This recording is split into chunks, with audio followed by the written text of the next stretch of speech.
Ready? Record, and here we go. Welcome to Rhythm and Pixels, episode 39-7 chat. This is our chat portion of the show where Pernell and I hang out, very quietly do sound testing while we talk to you, the audience. Hi. How are you doing? I'm testing my voice. It sounds like this. It sounds like, yeah, actually it's coming through okay. I love how there was no like, hi, I'm such and such and I want to quick thank everybody who listened to our last two episodes where we do like a morning rush mixtape, which is like your morning drive mixtape. It seems like we got a lot of downloads and we really appreciate you into it. Pernell, you played some serious hits. Oh, thank you. There's bangers that slapped. I try that. I like bangers that slap and pop and crackle. It was fire.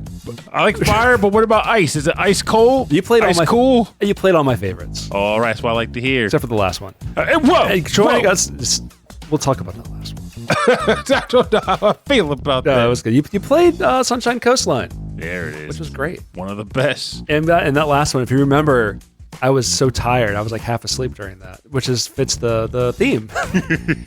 But joining us on next week's episode is a fantastic musician of a new game. It's already out, right? Mm-hmm. But it's coming out again on other platforms. Okay, so it's coming out.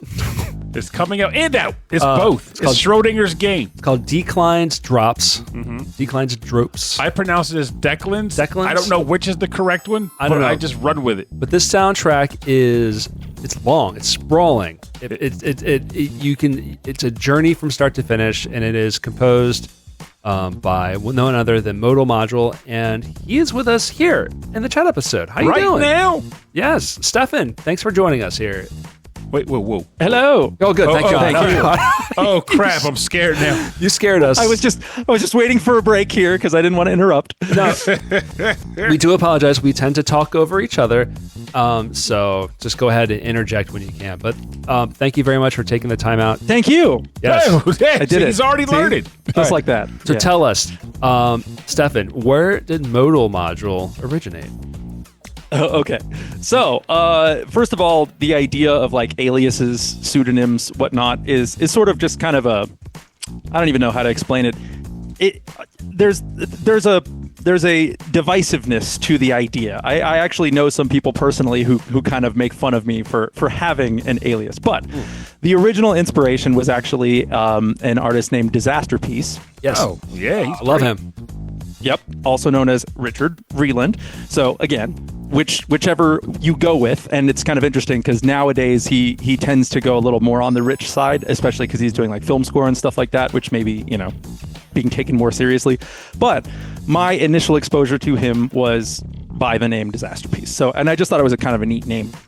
And I've known many other, composers as well. And like, I would say more modern, from the more modern side of things, you've got chip tuners.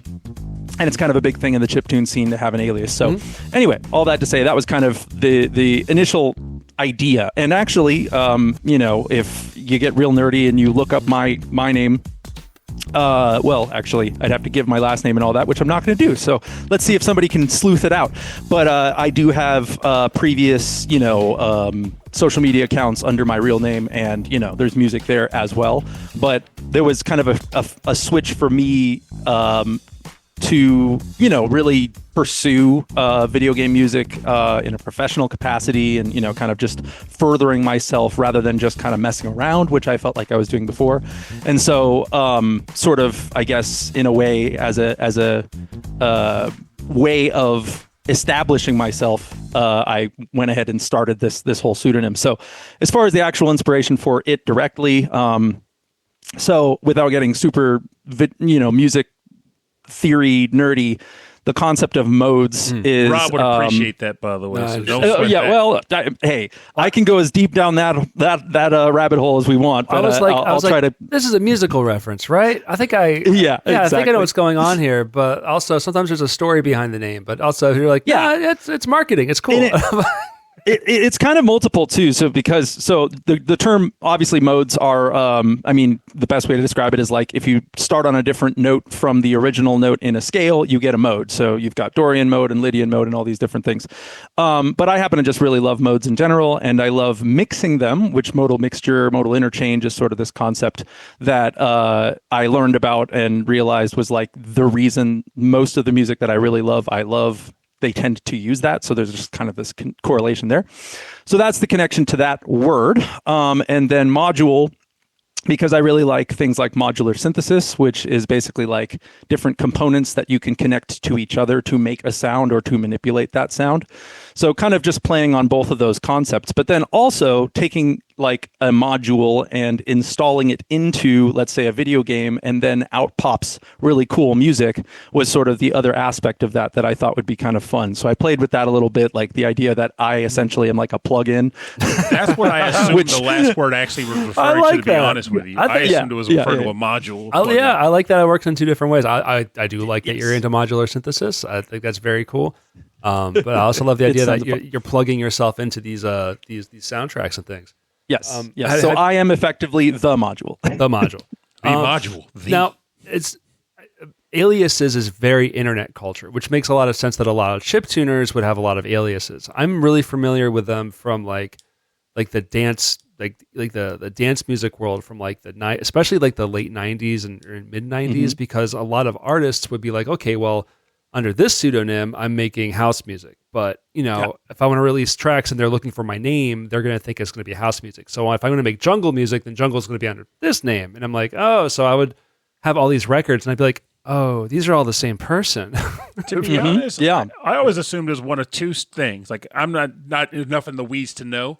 I just assume one of two things. Either A, people will use an alias because straightforward alias, they don't want people to know they're doing a certain thing. So it's like, here's my alias. This is what I'm going by when I'm doing the art, and no one can connect the dots. The other reason being something akin to like just the club scene versus the professionals. Like you're saying, like if you're on a soundtrack for a music score in a movie, you want your actual name is like composed by, Walter Smith or whatever. But no one goes to a club is like, we got DJ Walter Smith on the spinner. Like no one cares about that. They want something cool, something flashy. That's when you got ModalModule, because that sounds. I think it definitely. It's kind of all of the above, and I think that's a really good way to look at it, as kind of like the applications, and even to your point, Rob, the how you can use different aliases for different styles of music, or for different, let's say, kind of like the direction you're pointing, so it could be like, oh, my video game alias versus my film score alias, which there are film score composers who go by aliases too. It's just a lot fewer and farther between.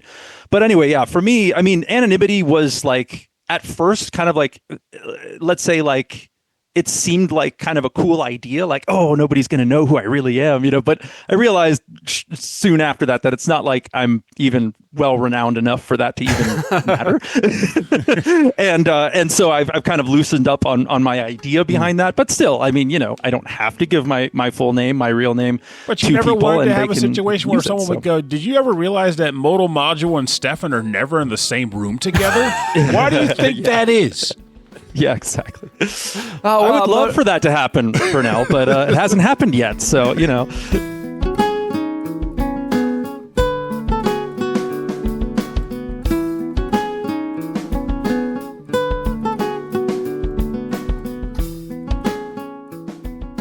Well, thank you, ModalModule, for coming on the show. Next, we have Stefan. He's like, I have to go to go to the bathroom. I'll be right back. And then Stefan. Just a loopy loop. Yeah, I mean, obviously the hilarious, like, old school Superman, animations and all that stuff. I always cracked up at that. Like, he takes off his glasses.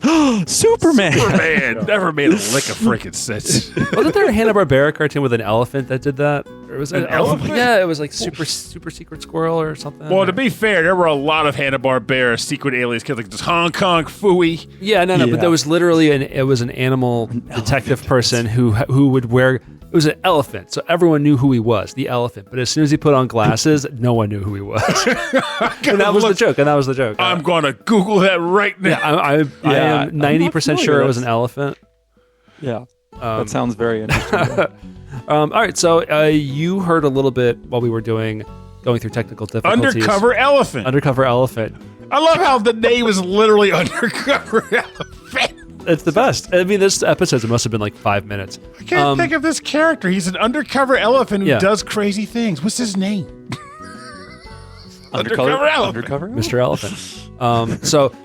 During technical difficulties, we were talking about games we were playing. I recently, I'm pretty much getting rid of my PlayStation 4 because it's old and I don't really use it. So I set up a laptop in my living room just to play emulated games. And I've been playing through classic Castlevania from the Game Boy Advance because I never owned one and never played anything from that system in my life, despite being in my mid to late 40s. Pernell, hey, can I say mid to late now? Yes, you can. That's awesome. No one's going to judge you but jerks. I'm really, really enjoying it. I'm having a lot of fun, but I'm doing that thing where like I won't play anything else, so I got to finish that first. So do you? What games are you enjoying right now? If you enjoy them at all?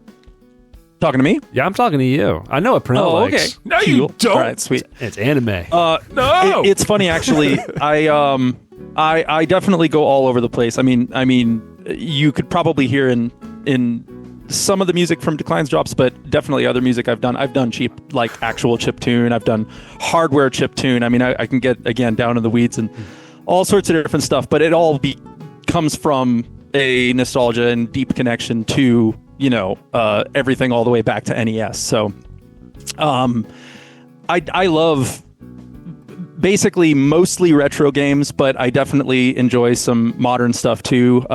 When the Final Fantasy VII Rebirth came out is actually what made me finally buy a PS5. Oh. In fact, fun fact, I opened up discounted commissions just to be able to get the PS5. And it actually was great because basically I made music for games to pay for the console and the game. In case of gaming emergency break glass. I like that. Yeah.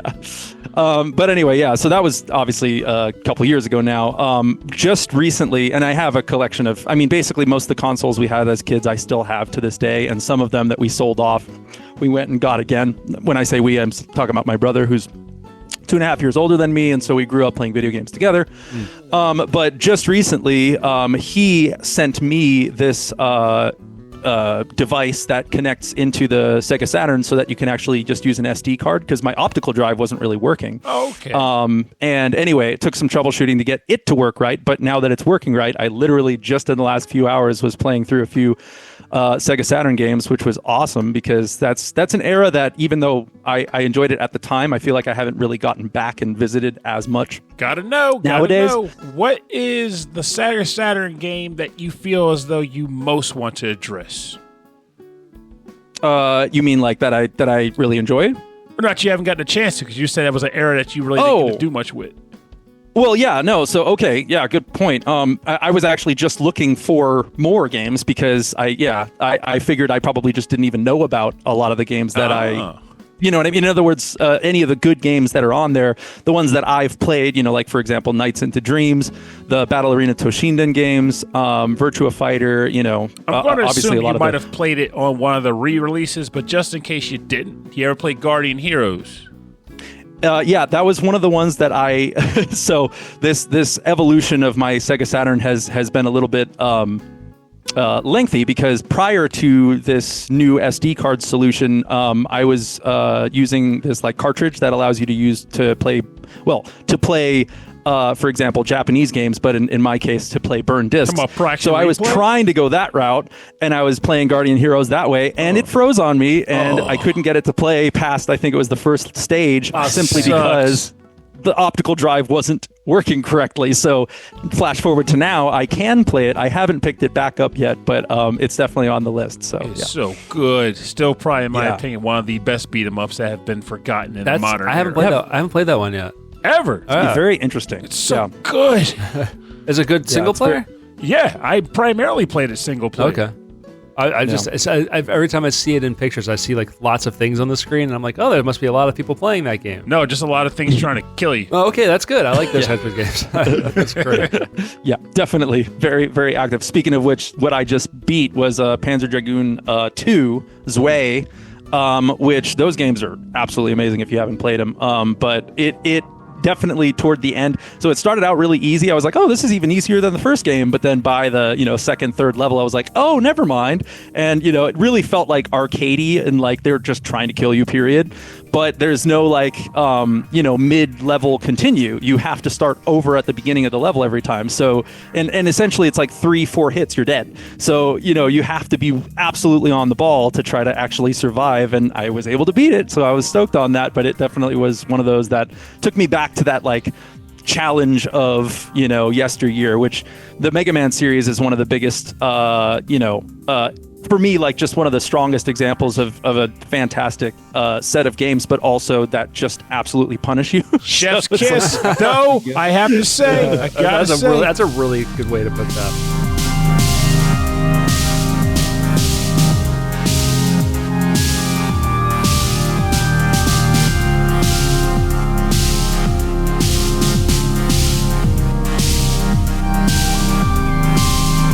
Mega Man. I genuinely believe to this day that Mega Man is one of the prime examples people bring up when they say, NES hard. These are when games were really challenging, right? And aside from Mega Man 1, I never got that impression. But the reason why I'm saying it, this isn't be some dingbat bragging thing. That is not what's happening here. But the reason why I say that is because Mega Man was gone for a long time. And then Inti Creates came out with Mega Man 9. And they built Mega Man 9 off of how we describe NES Mega Man games as being really hard. Yeah, it was essentially I feel like it was developed from nostalgia, not as a direct sequel. Yes, yeah. That's exactly what I mean. It's that's why it felt so good. Yeah, it's not that it felt good because it was good, but it was great. To me, it's the hardest Mega Man game, the actual hardest Mega Man game. I remember you coming over to my old place down the street and just playing that all night long and just getting to that boss rush at the end and being like, I can't do this, man. It's 4 a.m. It's so you gotta get out of here, Pernell. Many times with many Mega Man games, for sure. Actually, yeah. So Pernell, 2 questions. One, when was the last time you actually played through all the NES Mega Man games? So, fun fact: the last time I played through any NES Mega Man game, I'll say was Mega Man 5, and that was within the last 2 years. With that said, though... That was at a DJ Cutman concert, right? Was that? No, the first time I played it was at a DJ Cutman concert, and I was drunk. So fun fact about related to this. So I've played every NES Mega Man game as an adult. I'll say that right off the bat. But the thing that Rob is referencing was I was at a DJ Cutman concert in 2012 or 2013 with a friend of mine, and while drinking around all these consoles they had set up, my friend goes off about how hard Mega Man games are. And again, I'm very liquored up, so I'm exaggerating beyond my normal discussion. I'm like, you're full of beat. No, they're not. They're easy games. He's like, that's not true. I was like, I'll prove it right now. This guy is playing a Mega Man game I've never played before. It's one of the only ones I haven't played yet. I'm going to play it right now. And I played through the whole game in that sitting. Now, what that means to me is that they're not easy games. I'm not going to say that. I'm not a ding dong magong over here. What I will say though is that when I think of difficult NES games, there are NES games that even if you know patterns and stuff like that, they don't give you very much room for error because they still screw you. I still reference Ninja Gaiden 1. Castlevania 3. Castlevania 3. And Castlevania 3 was a funny one because based on the description you're given about when was the last time you played them, I experienced the opposite with Castlevania 3. I thought 3 was easy. Played as an adult, and it beat the stuffing out of me on the Alucard stages. The ones that I thought were easy. I was like, well, I can just turn into a bat and fly. But if you have no hearts and you can't turn into a bat, it's horrible. Horrible. So when you played Mega Man 5 through, obviously, was that on hardware? Yes. Okay, so that obviously wasn't with save states and stuff. That was the second question, because that's a lot of people kind of, their lens for the challenge of things is through the conveniences that they have today. There's rewind features in games now. It's crazy, right? 100% agree. Yeah, so we, sorry, I'll just make this quick because it's just fresh on my mind and talking about Mega Man. Oh, sure. My brother has a son, and he just turned 18, so he's an adult now. But a few years ago, I want to say he was maybe 12 or 13, my brother decided it would be a good let's say, growth experience for him to play through the entire NES Mega Man series. Oh, yeah. And the goal was to do it in the traditional way. We didn't actually have everything on hardware, but we did have some, and then the rest we did through like an anniversary collection, but we didn't, use any of the kind of accessibility stuff. Anyway, long story short, he was very, very challenged, but he did make his way through it, and he was very persistent. He understood the kind of benefit of being able to push through the challenge, right? And that was what was really good. So I agreed with my brother on that being kind of, after the fact, that was kind of cool. But also it inspired us to make our own Mega Man game. And that's something that I don't think I'm going to spend a lot of time talking about right at this moment. But long story short, Pernell, I want to send you a copy of the demo to literally have you try it, because you're exactly the demographic we are shooting for. Mega Man lovers and Mega Man experienced For a people. split second, I thought the game was called play. Mega Man Lovers. Like, oh, right, they're playing Mega Man Lovers. It's a visual novel, Pernell. Yeah, exactly.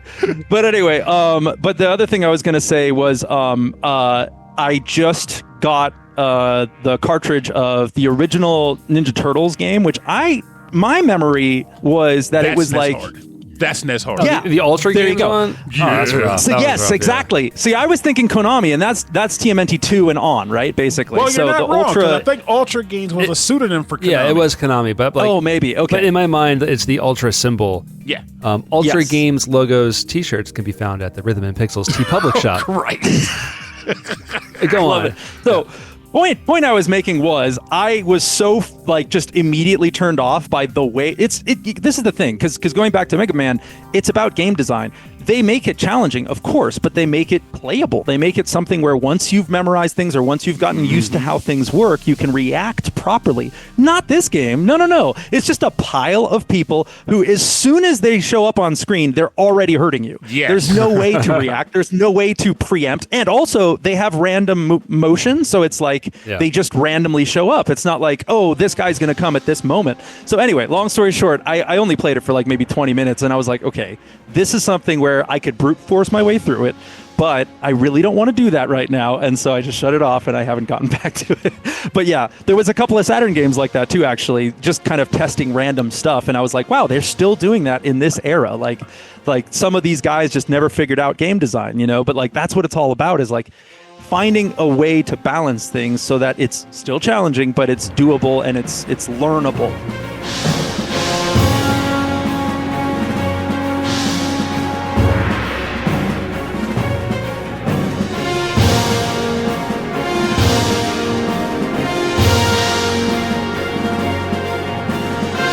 My theory on that is early game developers came from the arcade world, and the arcade world was like, we're just take your money. So it does like that difficulty was fine.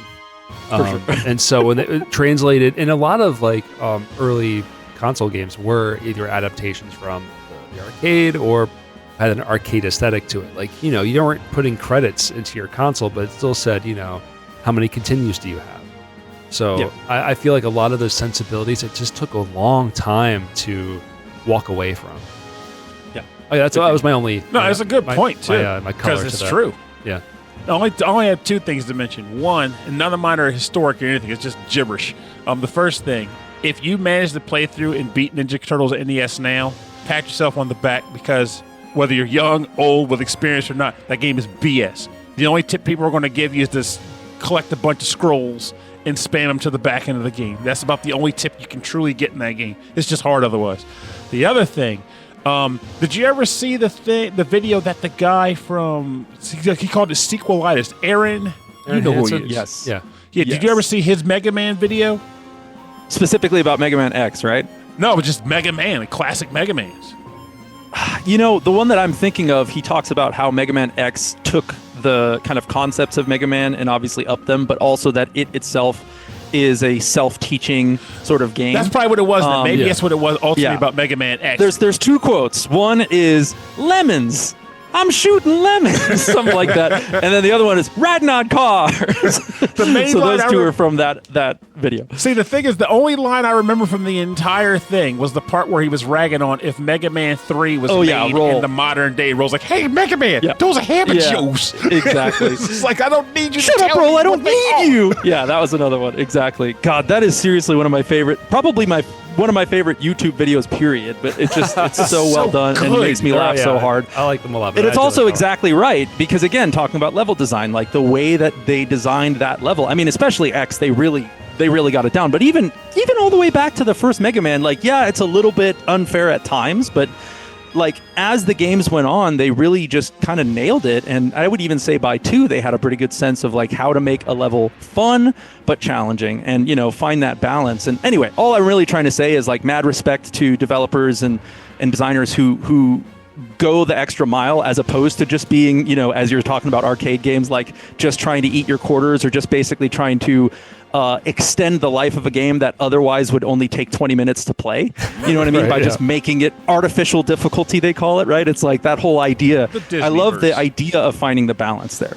And yeah, some games definitely do that. So. And I love it. I talk bad about Mega Man because Mega Man is, I still think to this day, is one of the most perfect game design concepts, to the point where it is one of the few games where I feel like every Mega Man game is damn near identical to the others. Like, they change the enemy layout, they change the powers you get. If they change too much, we probably wouldn't be as into it. Exactly. Like, people want to play the same game over and over again, just with different bosses and different boss weapons. I will say, playing some of the later ones with Zero with the sword. Oh, yeah, the X's. Yeah, I'm like, I don't get it. Where's the Buster? I never pick Zero by choice. Other people do, and I know there's a fan base. I think for he's him. cool, but I remember thinking when I first, like ages ago, when I first saw it, I was like, oh, awesome. But that's where it gets crazy, right? So I wonder how if you feel the same way, Model, or Modal. I'm gonna get it right. Stefan. I'm gonna say all the names. So Mega Man X, Mr. Module. Mr.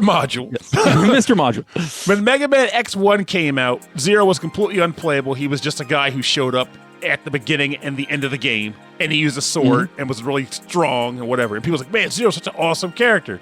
And then X3 came out, and they let you use Zero occasionally in the middle of stages, but that was it. And at that time, again, it was like, whoa, awesome, I can use Zero sometimes. And now I can see how powerful he is. And then when they finally made him a full-fledged character, I never used him. Just didn't bother to. I didn't want to.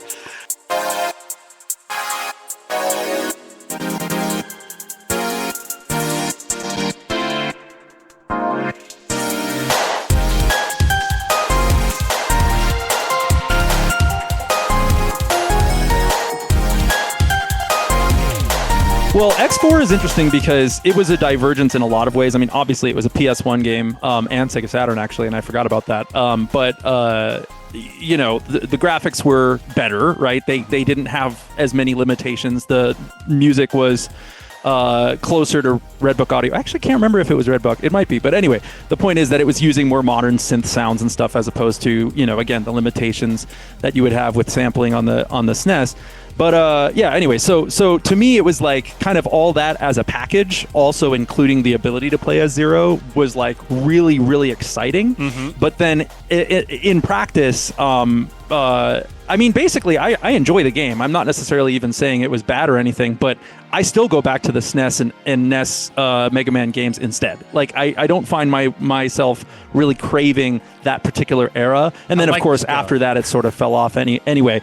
So, yeah. But that said, I still think when I literally picture Zero doing, because what was really cool, actually, I think, is that he learned moves instead of like Mega Man. It's like, okay, you get a different shot, right? Your shot now looks like it's a different size or a different color. Or it goes a different direction.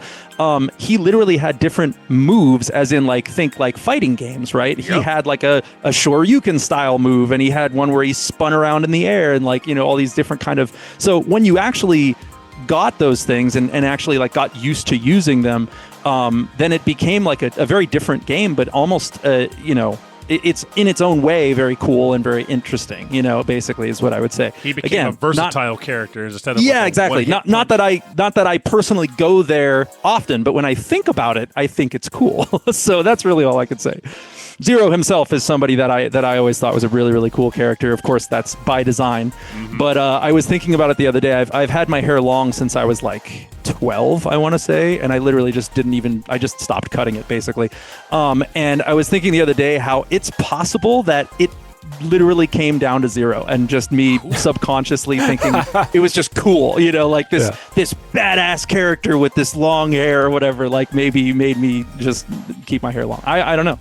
I was also into metal at the time, so whichever direction you want to look there. It'd be the hair of Zero, so maybe I too. Zero had like a maybe that's why you're hating. That's right. Every time, if only Zero was bald like me, I'd appreciate it. He's a robot. The hair isn't real. I don't know. It's a piece. He's an organic robot. He's an organic humanoid maverick. Yeah, that was always the thing about the Mega Man and X and Zero, is that like because their faces look human enough, my mind just went to, they're humans plus they, like cyborgs, I guess, like where you add. Is that what they call that? Anyway, they go the extra mile. But they're not. But Mega Man 4, so he takes his helmet off and he's got flowing black hair. That's right. Yeah, exactly. Right. He's a little boy, He's a little chibi, little chubby little guy, and that's just because Dr. Light wanted a son.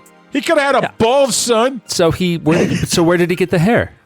He grew it organically. He grew it. He's an organic Reploid. He had a lab. Baby boy. Look, we can go down this. It's like I want him to have the ability to steal Robot Master's equipment, but I also want him to have flowing locks. And for those who are ready to say something, yes, I know he converted him into a super fighting robot, Mega Man, after the whole uprising thing with Dr. Wily. I know. I will say, I remember when I was talking to you over text, you were like, you should be, have you played through the X series? You should play through the X series next. And all I could think was like, I played through X1, 2, and almost through 3 a while back. I don't know if I want to go through another Mega Man game for a while. Sure you do. I don't know, man. They're eternal, man. I have some. What was the one that was on the PlayStation? It was X4. If you beat Eternal, starting man, with you get X4. I played speed. X4, X5. I've never played beyond that, actually, and everybody tells me, well, I think X6 and X7 weren't great, but X8 was like actually good, but I haven't played any of those. It was good because you missed the stuff before. Like you're fine.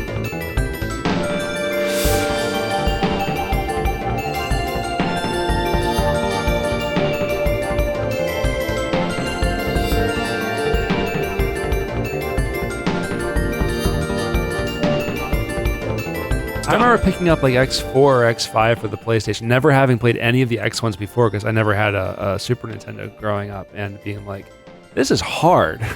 This is really difficult. And I don't know what I'm doing. And it just kind of expected you to know. But that's the thing. Going back to the sequelitis video, though, like that was like the perfect thing. Like, how do we make Mega Man even better? It's like X1. Let him run. So, give him a dash. Yeah, the dash. The dash and the wall jump really changes a lot of things, because anytime I play a game now with a wall jump, it's got to feel that good. Yes, it does. Something about the timing of it, the way it accepts the inputs, and not even just all of that, the animation on top of that. It just it feels right. Like if you play X2 and X3 bosses, and the reason I reference those games and not X1 is because X1 was designed where the dash was an upgrade you earned during a level, which means the game had to be completely doable without the dash in case you never picked it up. X2 and 3, you start with the dash, which means everything can be built with the expectation that you always have it. Right. And more bosses and more effects requires you to have that momentum. So all of a sudden, now bosses have you bouncing off the walls, dodging crazy attacks, doing spin shots and crap. Oh my God. Now I want to play it. It always feels good. I always go back to Mega Man X2, and I always go to Wheel Gator first, and I always like fighting him because he basically has you dancing off the walls to dodge the steel, the spin wheels going up the walls and mess. Oh, I love that game so much. Absolutely. You should play them. For my heart. They're on that. They'll be next. I swear, they'll be next. But it just takes a long time. Yeah, definitely the SNES X games, 100%. Yeah, X1 through 3. It's been a while. I have physical copies of all of them, which I'm very happy about. High five. But yeah, absolutely. You still have yours too, right? Yeah, I don't have my originals. I got lucky. I sold them all for Saturn back in the day. And then my one friend had a buddy at their job who was moving to Germany and was just trying to offload all their stuff. And he was like, come over and buy what you want. So I go upstairs and he was like, go check that box for Super Nintendo games. I'm selling them for $10 a piece. And they had all 3 Mega Man X games. Like, oh my God, the Mega Man X-Rays. Because at that time, they were already worth a lot of money. So the guy goes, oh, did I say $10? I meant $25 a piece. And you were like, absolutely. And I'm like, oh no, Fudge, you got me. No. I guess I better just pay this for them. You ripped me off. I walked up like, stupid fool. Still got it. Don't even care. X3 is a couple hundred, I think. And that was definitely the one that was coveted even back when we actually finally got it, which was actually, 05, I want to say 06. That was a late era SNES game too, right? Yeah, it was one of the final ones. Yeah, like Mega Man. Exactly. And there just wasn't that many copies, I think.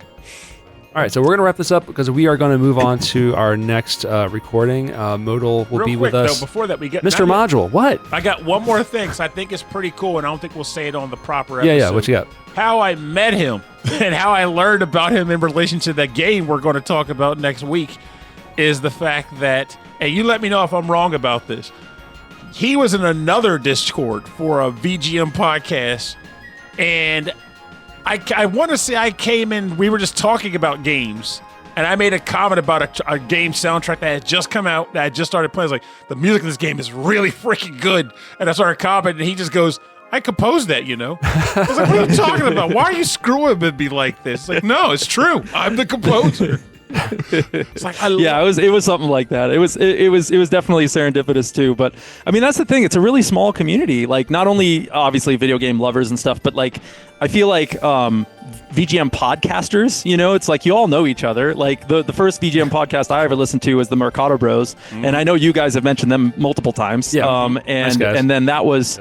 That was Rage Cage of the VG Emporium, RIP, that, I was just on his Discord. I don't even remember why. I was just kind of floating around. I talked to him about miscellaneous stuff. I do tend to share, because he's also a composer and chip tuner. And so I would share my stuff with him and his community just because I figured they might enjoy it or whatever. And we would end up talking about stuff. So yeah, that was basically how I got into that circle, and I didn't realize you were there at all until you randomly popped up and started mentioning my music, and I'm like, wait a minute, this is kind of crazy. Yeah, but yeah, anyway, this weird world of like game music enthusiasts. Like a lot of us like games. Not all of us play a lot of games, but we're all music enthusiasts at the same time. So it's a very strange. Sure. It's very niche. I was looking at our list. I was like, oh, our last episode got 200 downloads. That's pretty good. Like this is just like, that's just where we're at. Like we just really appreciate a lot of this stuff, and exactly. Much want to talk about it.